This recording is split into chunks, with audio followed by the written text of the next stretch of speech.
కథాభిమానులందరికీ స్వాగతం అండి. ఈరోజు నేను చెప్పబోయేది రామలింగడు రాయలవారు చెప్పిన కథల్లో ఒక కథ. రాయలవారు దక్షిణ దేశ దిగ్విజయయాత్ర ముగించుకుని ఆనందంగా విజయనగరానికి తిరిగి వచ్చారు. వచ్చిన మర్నాటి నుంచి ప్రతిరోజు ఉదయము సంగీత సాహిత్య సభలతో కాలక్షేపం చేయడం మొదలుపెట్టేవారు. ఆయనకి తన ఆస్థానంలో అష్టదిగ్గజ కవుల్లో తెనాలి రామలింగడు అంటే ప్రత్యేకమైన అభిమానం ఉండేది. ఎందుకంటే అతడు సాహిత్యంలోనే కాదు, మంచి మంచి కథలు చెప్పడంలో కూడా చాలా గొప్పవాడే. రాయలవారికి కథలంటే చాలా ఇష్టం అన్నమాట. ఒకనాడు ఆయన తెనాలి రామలింగడిని పిలిపించి, రామలింగ, ప్రతిరోజు సాయంత్రము 1 గంట సేపు అంతఃపురానికి వచ్చి చక్కటి కథల్ని వినిపించు అని అడిగారు.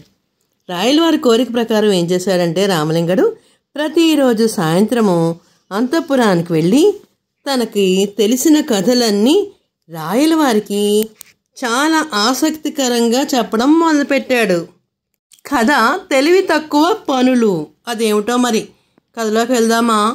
పిల్లలు నా కథలు వింటున్నారా? మరైతేని చక్కగా వినండి, లైక్ చేయమనండి, కామెంట్ పెట్టించండి పేరెంట్స్ చేత. ఒక ప్రాంతంలో పులులు బాగా ఉన్నాయి. రాజుగారికి తెలిసింది. ఆ రాజుగారు పేరేమిటో తెలుసా? ప్రచండు. జనం ఆయన పేరు వింటే గజగజలాడిపోయేవాళ్ళు. నగరమంతా అవసరమైన చోటల్లా ఆయన శాసనాన్ని వేయించాడు. జనం ఆ ప్రకారంగా నడుచుకుంటూ ఉండేవారు. అంటే ఎవరన్నా తప్పు చేస్తే వాడికి ఉరి శిక్ష, వేరే ఏమన్నా పని చేస్తే వాడికి మళ్ళీ కఠినకారమైన శిక్షలు వేస్తూ ఉండేవాడు. ఆయన శాసనాలు రాళ్ల మీద చెక్కించి ఆ రాళ్లను పాటించేవాడు. అంటే ఇదే నా శాసనం, ఇదే నా ఇది అంటూ ఒక రాళ్ళ మీద పెట్టేసేవాడు. వెంటనే ప్రజలు దాని ప్రకారం నడుచుకునేవారు. అప్పుడు పులుల బాధ వచ్చిపడింది అలాంటి సమయంలో. అందుకని పులులకు ఒక శాసనం చెక్కించాడు రాజుగారు.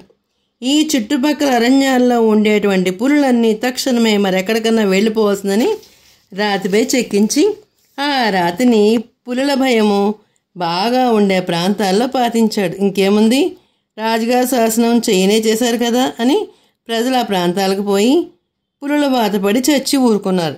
పాపం పుల్లికైనా భాష వస్తుందా? రాదు కదా. మరి అవి ఏం చేస్తాయి? వాటికి ఏం తెలుసు? రాయన్నా రప్పైనా ఒకటే కదా. మరి రాజుగారు శాసనం చేయించారంటే అది తిరగడం మానేస్తాయా ఏమిటి? మహారాజు గారు శాసనం వేయించినా అది చాలా బుద్ధి తక్కువ శాసనం కదా. ఎందుకు పనిచేశాడు? తాను చండశాసనం అన్న అహంకారం కొద్దీ, అంతకంటే ఇంకేమీ లేదు. ఇంకో దేశంలో ఒక మంత్రి గారు ఉండేవారట. ఆయనకి ప్రజలు మేలు గురించి చాలా ఆసక్తిగా ఉండేది. ఏమిటంటే వాళ్ళకి ఎలాగైనా మంచి పని చేయించాలి అని. ప్రజల ఉపయోగానికి అనుకూలపడే సూచనలు చేసి వాళ్ళకి ఆయన గొప్ప బహుమానాలు ఇచ్చి గౌరవిస్తూ ఉండేవాడు. ఆ మంత్రిగారి మొప్పి పొందాలన్న ఆదుర్దాతో ఒక ఉద్యోగి ఏం చేశాడంటే ఆయన దగ్గరకు వచ్చి, అయ్యా, మన ఊరికి తూర్పుగా ఉన్న పెద్ద చెరువుని ఎండబెట్టేస్తే నిక్షేపంగా 2000 ఎకరాల సాగులోకి వస్తుంది కదా అన్నారట. నిజమే కానీ చెరువులో నీరంతా ఏం చేద్దామని మంత్రిగారు అడిగారట.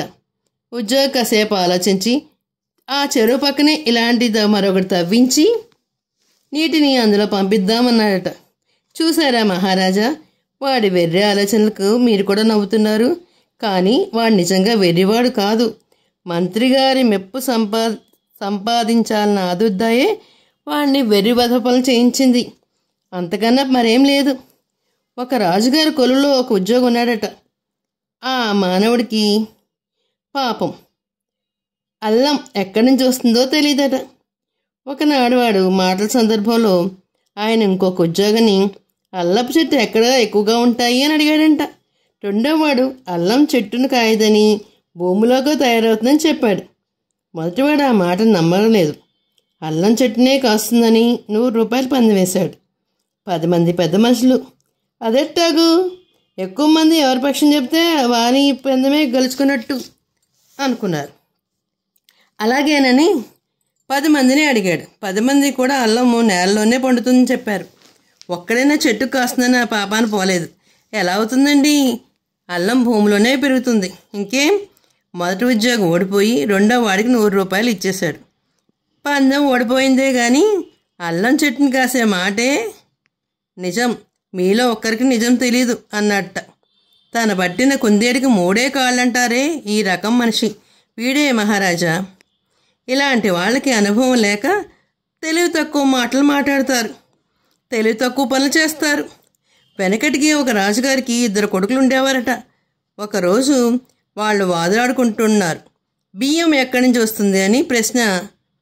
వాడేం చెప్పాడంటే గోతాలోంచి వస్తుందని ఒకడు, పాతరలో నుంచి వస్తుందని ఇంకొకడు, రెండోవాడు వాదించుకున్నారట. ఈ ఇద్దరిలో ఏ ఒక్కడు కూడా వరి పొలం చూసిన పాపాన పోలేదు. వాళ్ళకి ఏం తెలుస్తుంది మరి? పోనీ ఎప్పుడైనా పొలంలోకి వెళ్ళి ఆ పంటను చూస్తే అది ఎలా వస్తుంది ఏంటనే విషయం తెలుస్తుంది. మరి వాళ్ళు ఎప్పుడో పొలంలోకి వెళ్ళలేదు, ధాన్యాన్ని చూడలేదు, పండిన పంటని చూడలేదు. అలాగే ఇంకొక కథ. ఒక చిత్రకారుడు ఒక బొమ్మ వేశాట. అందులో 2 ఎద్దులు పోట్లాడుకోవడం అమిత సహజంగానే ఉందని అందరూ మెచ్చుకున్నారు. చిత్రకారుడు గర్వంతో ఉక్కిరి బిక్కిరి అయిపోయాడు. ఆహా, ఎంత గొప్పగా వేశాడు అనేసరికి. ఒకనాడు ఆ చిత్రకారుడు పశువుల కాపరి పని మీద వచ్చి గోడ మీద ఎద్దుల చిత్రాలను చూసి వేళాకోళంగా నవ్వాడట. చిత్రకారుడు వాడితో, ఏమ్రా నీకు కూడా బొమ్మలు అర్థమవుతున్నట్లే ఉందే, ఈ బొమ్మల్లో ఉండే ఎద్దులు నిజమైన ఎద్దులే ఉన్నాయా అని అడిగాడట. దానికి పశువుల కాపరి, ఉండడానికి ఎద్దుల్లేనే ఉన్నాయనుకోండి, కానీ వాటి ధోరణి నిజమైన ఎద్దుల్లాగా లేదు. నిజమైన ఎద్దులు పోట్లాడుకుంటున్నప్పుడు తోకలెత్తవు, ముడుచుకుంటాయి అన్నాడు. తనకు ఆ సంగతి తెలియనందుకు సిగ్గుపడిపోయి చిత్రకారుడు బొమ్మల్లో తోకలను తగు విధంగా మార్చేశాడు. మరికొందరు అలవిగాని పనులు పోయి మూడుల్లాగా ప్రవర్తిస్తారు. దానికి చిన్న కథ చెప్తాను మహారాజా అని అంటున్నాడు రామలింగ కవి. ఒక ఊళ్ళో ఒక గుడ్డివాడు ఉండేవాడు. వాడిని చూసి వాడి బంధువులు ఒకడికి వల్లమాల జాలి పుట్టుకొచ్చిందట. అయ్యో పాపం, వీడు సూర్యభగవాన్ చూడనైనా చూడలేడు కదా, కనీసం వీడికి సూర్యుడు ఎలా ఉండేది చెబుదాం అని అనుకుని ఆ బంధువు, వరే సూర్యుడు ఈ జయగంటలాగా ఉంటాడు అనుకోగోరా అని జయగంట మీద ఒక దెబ్బ కొట్టాడు గుర్తుగా. ఆ తర్వాత గుడ్డివాడికి ఎక్కడ జయగంట మోత వినిపించింది, అదైనా సూర్యుడు అని అడిగాడు. బంధువులు మరింత బాధపడి, కాదు కాదు సూర్యుడు దీనిలాగా వెలుగుతాడు అని చెప్పి ఒక మైనం ఒత్తిని గుడ్డివాడి చేతికిచ్చి తడవమన్నాడు. మరి కొన్నాళ్ళు పోయాక గుడ్డివాడు చేతిన పిల్లగరం చిక్కింది. దాన్ని తడుముకుంటూ వాడు, ఇదేనా సూర్యుడు అని అడిగాడు. తప్పు గుడ్డివాడుదా? కాదు, గుడ్డివాడు సూర్యుడిని వర్ణించి చెప్పాలన్న బంధువులది అన్నాడు రామలింగడు. చూసారా మరి ఎలాగా చక్కగా చిన్న చిన్న కథలతో మన రాయలవారికి రామలింగడు ఎలా చెప్తూ వచ్చాడో. మరి ఇంకా చాలా కథలు ఉన్నాయి. మరి ఇలా కొంచెం కొంచెం చెప్పుకుందామా అయితే? మరి వింటున్నారా మీరు? తెలుగువారి దీపకాంత్కి లైక్ చేసి, షేర్ చేసి, సబ్స్క్రైబ్ చేసి, కామెంట్ రూపంలో పెట్టండి మరి.